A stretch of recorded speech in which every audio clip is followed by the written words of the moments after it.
Voces que Cuidan es un ciclo de entrevistas grabadas pensadas para brindar a la comunidad herramientas y reflexiones para poder acompañar el proceso desde el embarazo hasta la crianza de nuestros hijos.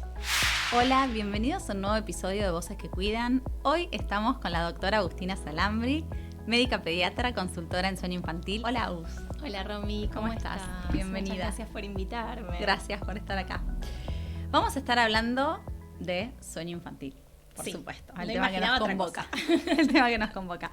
Agus, ¿por qué es tan importante en el desarrollo de un niño el sueño infantil?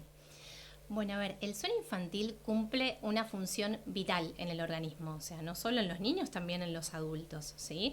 Nosotros dormimos porque tenemos que estar activos al otro día y es por eso que, digamos, estamos activos durante el día que necesitamos descansar. Entonces, el sueño no es simplemente irnos a dormir y descansar, sino que se activan un montón de funciones que son importantes para nuestro organismo y que van a permitir el desarrollo y el bienestar tanto del cuerpo, del cerebro, y es súper importante en todos los niños que tienen un cerebro inmaduro, un cuerpo inmaduro, que necesitan desarrollarse a lo largo de los años, ¿no? Entonces, por eso es que es algo sumamente importante.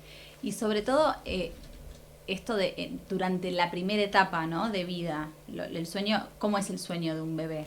A ver, el sueño, la realidad es que uno tiene esos mitos, ¿no?, de que un bebé duerme igual que el adulto, y claramente que eso no es así. El sueño es un proceso que es evolutivo y que va a depender de un montón de factores en los niños, ¿sí? Un factor biológico, un factor psicológico y un factor ambiental. ¿Y qué significa cada cosa? Digamos, el biológico es lo que trae el niño de nacimiento, ¿no? Primero esta inmadurez del cerebro, la inmadurez del reloj biológico, ¿no?, que es el ritmo circadiano, que hace el que permita distinguir el día de la noche. Un recién nacido eso no lo tiene, ¿sí? Entonces es normal que su sueño sea contrario al nuestro, ¿sí? Y es un sueño que le permite la supervivencia, porque el bebé va a dormir y se va a despertar para alimentarse, para tener ese contacto con su mamá, con su papá y para saber que está todo bien. Entonces, ya desde la base ese sueño va a ser completamente distinto y contrario al nuestro. También ese sueño depende del neurodesarrollo de ese nene, ¿sí? Porque según cada hito del desarrollo que este bebé o este niño vaya adquiriendo, va a hacer que su sueño también se vaya modificando. Y otra cosa importante dentro de lo biológico es que va a depender de todos, digamos, los cambios físicos a nivel de malestar, ya sea cólicos, dentición, reflujo, todo eso va a hacer que el sueño también se altere. Digo, desde lo psicológico, obviamente lo emocional y el vínculo que tiene con ese cuidador primario, y todo lo que es ambiental tiene que ver con las rutinas, con los ruidos, con las luces, ¿sí? Todo eso también va a modificar el sueño de este nene. Entonces, dormir no es simplemente, bueno, cierro los ojos y ya está. Necesita de un montón de factores que se puedan dar para que este niño o esta niña puedan descansar y que tengan un sueño reparador. Ahora que decís, ¿cómo nos damos cuenta qué señales tenemos de que no está teniendo un buen descanso un bebé?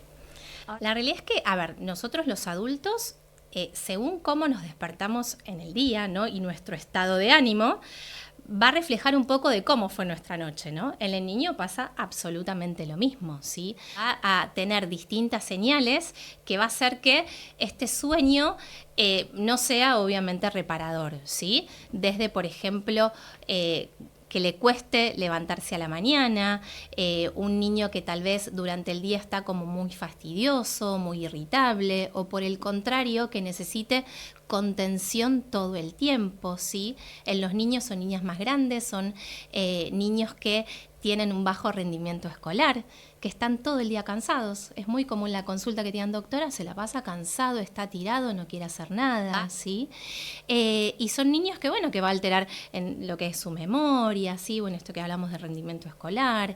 Son niños que quizás por la noche les cuesta conciliar mucho el sueño, porque al estar como medios como sobrepasados, cansados, no descansan bien, que tienen muchos despertares en la noche, ¿sí? Entonces, y a largo plazo puede ser que veamos que es algo como un poco más silente, niños que tal vez se enferman mucho, Porque el sueño, una de las funciones que tiene es reforzar todo lo que es el sistema inmunológico. Entonces, si yo no permito que un nene descanse, y probablemente a la larga se enferme mucho, ¿no? Porque no cumple con esa función de esto de la inmunidad. Hay diferentes formas, ¿no?, de acompañar el sueño infantil y sobre todo cosas que vienen del pasado que ahora se están como rompiendo o cambiando paradigmas. Sí, exacto. A ver, hay muchos mitos, ¿no?, relacionados a esto. La verdad que yo particularmente un poco veo en la consulta que a veces dejan de lado como ese instinto que las mamás o los papás tenemos, ¿no? Y escuchamos mucho lo que nos dicen alrededor, ¿sí? Creencias como no lo duermas en brazos porque se va a mal acostumbrar, o no lo duermas con el pecho, con la teta, porque esto va a crear una asociación negativa en el sueño del bebé, ¿sí? Déjalo solito, que llore y que se autorregule solo.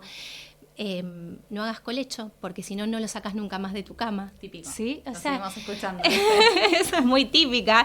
Entonces hay muchos mitos, ¿sí? La realidad es que uno, entendiendo cómo es el desarrollo del sueño infantil, va a tener como herramientas para poder acompañar. O sea, el sueño, si hablamos del sueño, es imposible no hablar de vínculo, ¿sí? Digo, como nosotros acompañamos distintos procesos en la vida de los niños, desde, no sé, el destete, el dejar los pañales, el acompañarlo a hacer la adaptación del jardín, no nos podemos olvidar que el sueño también tenemos que acompañarlo, que es súper importante, o sea, es tan importante como el estar despiertos, ¿sí? Entonces, entendiendo eso y entendiendo que el sueño es algo evolutivo, ¿sí? Uno va a tener como esas herramientas para acompañarlo. Un poco se está tratando de desterrar estos métodos antiguos de el dejarlo llorar, ¿sí? Hoy sabemos que eso no está bien, o sea, si un niño se cae, se golpea, acude a nosotros, digamos, porque se siente mal, nosotros lo contenemos. A la noche pasa exactamente lo mismo, ¿sí? Se despierta porque tiene alguna molestia física, porque tiene el pañal sucio, necesita que lo cambien, porque tiene hambre, tiene frío, calor, entonces obvio que va a necesitar que nosotros acudamos a ese llanto, ¿sí? Si uno lo deja llorar, obviamente que a la larga va a dejar de hacerlo, ¿sí? Porque él sensa que su llanto no sirve para nada. Uno está como suprimiendo, claro, esa emoción que está sintiendo, entonces no la va a hacer, ¿sí? Y probablemente se duerma, pero de cansancio, ¿sí? Se libera cuando uno llora la hormona del estrés, que es el cortisol, que eso sabemos que no hace bien a nuestro organismo, ¿sí?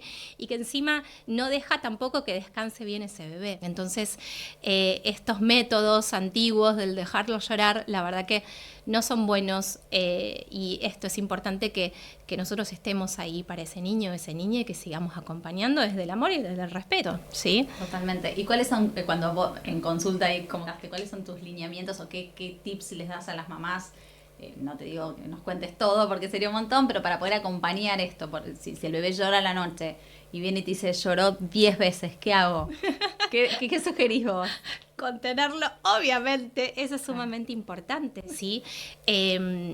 También digo, ver por qué es ese llanto, ¿no? A medida que pasen los meses, uno como mamá, como papá, va a ir identificando qué es lo que le está pasando a ese niño y por qué es ese llanto, ¿no? Si es por hambre, por malestar, por cualquier otra cuestión, ¿no? Entonces siempre es importante contenerlo, ¿sí?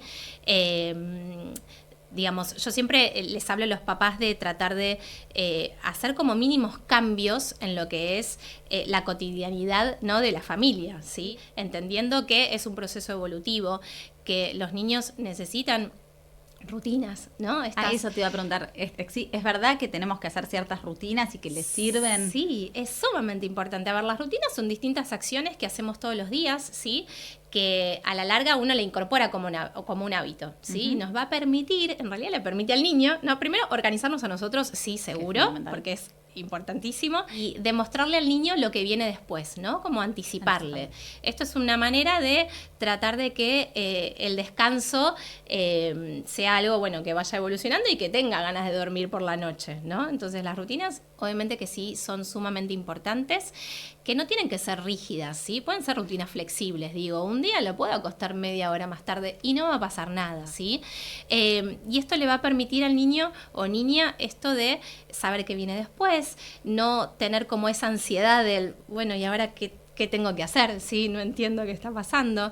Y son cosas simples, ¿sí? Desde un baño, poner el pijama, una canción, un libro y a dormir, ¿sí? Es algo que no tiene que ser completamente largo, ¿sí? Y también cortar, esto que se habla mucho y que está ahora, cortar el tema pantallas o estimulación, ¿no? Más temprano. Eso sumamente importante, ¿sí? O sea, bajar los estímulos, ¿sí? Nosotros durante el día estamos activos, luces, ruidos, y a la noche tenemos que tratar de traer la calma, ¿sí? Entonces, bajar todos estos estímulos lumínicos, ¿sí? Las pantallas. Se dice que por lo menos una hora antes.